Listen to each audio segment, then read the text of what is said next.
Ya. Buenas noches, doctor Carlos Enrique Sánchez Romero.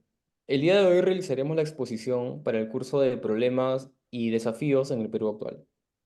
El tema a desarrollarse es sobre los principales problemas políticos, económicos y sociales que ha atravesado el país desde 1990 hasta la actualidad.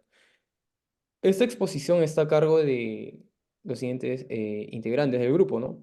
Que es Chin Villar Yanling, Puente Sedano Daibeli, Hermosa Guillermo Daniel y quien les habla Juan Diego Meléndez Rosales. Bueno, siguiente diapositiva, por favor. Para responder a la primera interrogante sobre cuál es la postura asumida por el equipo, podríamos decir que hemos considerado que sí se muestra una evidencia, ¿no? Y que porque aún se persisten los problemas políticos en el Perú, y que estos se han suscitado desde antes de 1990, porque lamentablemente el Perú es visto internacionalmente como un país inestable políticamente.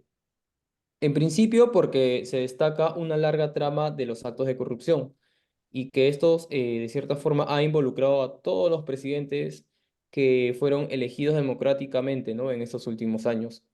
Y de cierta forma, esto ha erosionado que el propio sistema político de nuestro país genere una crisis política.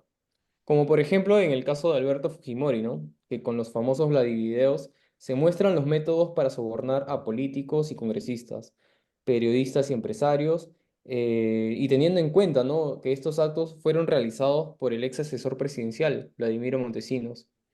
Por lo tanto, estos actos no solamente generaron un escándalo a nivel nacional, sino que también ha generado un escándalo a nivel internacional. Luego también tenemos el caso, ¿no? De los expresidentes como Alejandro Toledo, Alan García, Ollanta Humala e incluso Pedro Pablo Kuczynski, que han sido vinculados a actos de corrupción por recibir coimas por parte de la empresa Odebrecht, en el caso de Lavallato. Entonces, obviamente el pueblo peruano hoy en día tiene una desconfianza, ¿no? en la política peruana, y esto ha generado múltiples marchas.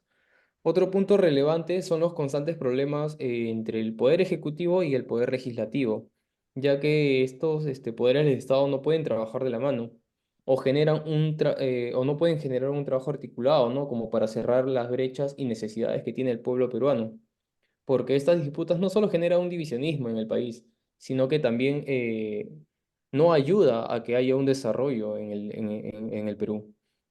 Para ello, tomamos la cita del sociólogo Alain Touraine, que nos dice, ¿no?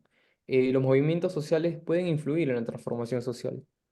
Bueno, ahora le cederé la palabra a mi compañera Daibeli Puente Sedano para que pueda continuar con esta exposición. Muchas gracias. Gracias, Diego. Bueno, en cuanto a la siguiente interrogante, nos menciona cuáles son los autores consultados y cómo apoyan el desarrollo en nuestro ensayo. Hemos citado dos artículos. Uno es el artículo Serviluz, escrito por Carlos Parodi 13. Nos menciona el problema de la reducción de la pobreza, la cual está en la agenda de todos los gobernantes del mundo. En un enfoque directo en nuestro país, esos niveles de pobreza se vienen manteniendo hace 30 años y más. Aún en la política social en la década de los 90 ha sido regresiva e ineficaz, ante la ausencia de un marco institucional adecuado, que en primer lugar, el crecimiento intensivo en la capital, el cual no aumenta el empleo y por ende no colabora con la reducción de la pobreza. En segundo lugar, el crecimiento económico, el cual genera la recaudación, los recursos para una recaudación tributaria que se supone deberían ser invertidos en sectores sociales. Pero esto es todo lo contrario, ya que se maneja y se enfoca de manera directa en los intereses personales, que en realidad no es una respuesta ante una sociedad, ante la realidad de la sociedad del país. En cuanto a la seguridad, en el portal real del Instituto Elcano nos brinda un enfoque más amplio Julio Corcuera, Portugal. Nos menciona de cómo el crimen organizado ha tenido un importante ascenso.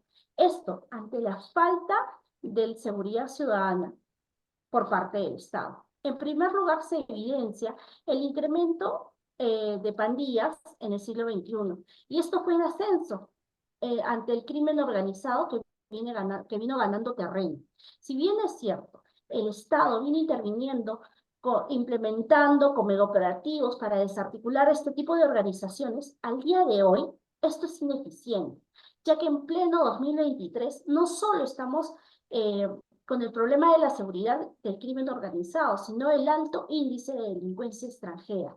Y todo esto fue permitido por parte de un Estado, de nuestro Estado, que en su etapa de solidaridad, la cual no fue manejada de manera correcta. Ante la siguiente interrogativa, le doy el paso a mi compañera Yandine.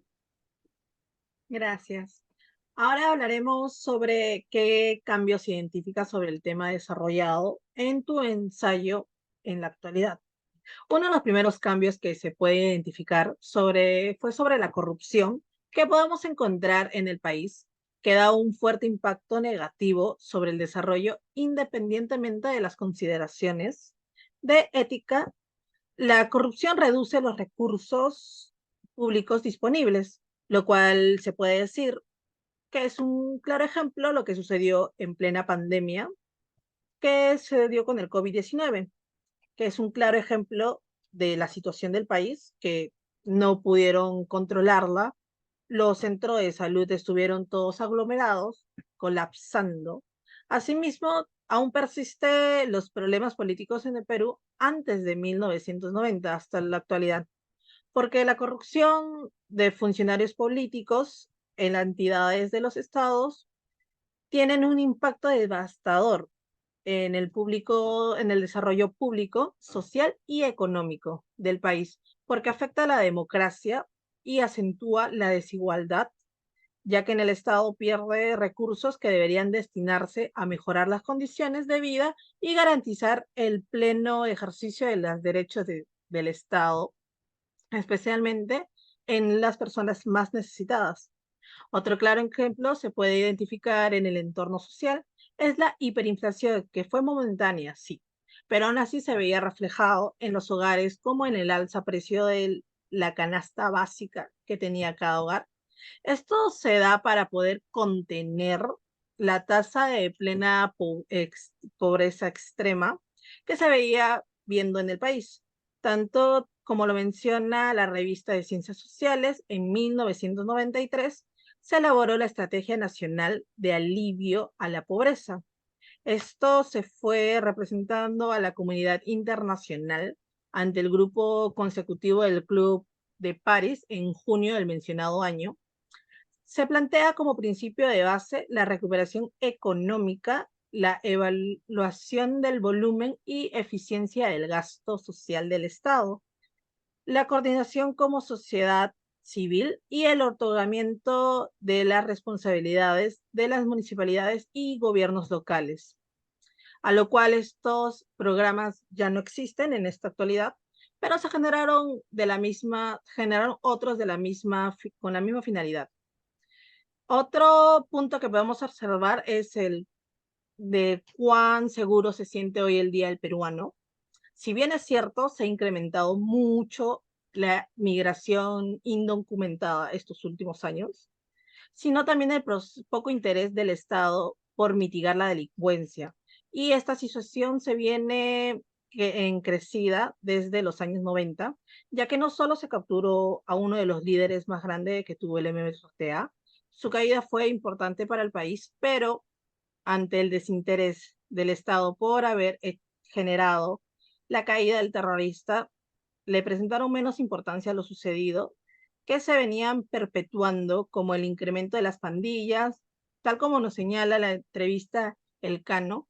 La delincuencia organizada se ha definido a través del consenso de los académicos como empresas criminales continuas que trabajan relacionadas para beneficios de actividades ilícitas a que a menudo tienen una gran demanda pública. A continuación le paso a mi compañero. Bueno, ¿qué permanencia se identifica sobre el tema desarrollado en tu ensayo en la actualidad? Si bien es cierto que la corrupción en nuestro país ha sido y seguirá siendo un problema constante, en contraste con nuestro ensayo, en la actualidad han surgido ciertas instituciones dentro de la estructura orgánica del Estado, los cuales han establecido frente unido contra la lucha a la corrupción.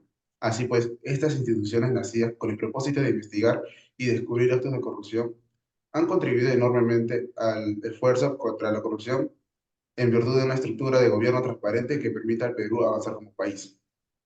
Entre estas se encuentran la Junta Nacional de Justicia, lo cual evalúa e investiga el desempeño de los jueces y fiscales. Por otro lado, tenemos la Procuraduría Pública. Esta es especializada en delitos de corrupción, que como órgano autónomo se encarga de velar por la defensa jurídica del Estado. Además que tiene intereses constitucionales. En todo caso de corrupción de funcionarios públicos en general y también los que son sin distinción. Gracias. Muchas gracias, docente. Muchas gracias a ustedes también, compañeros.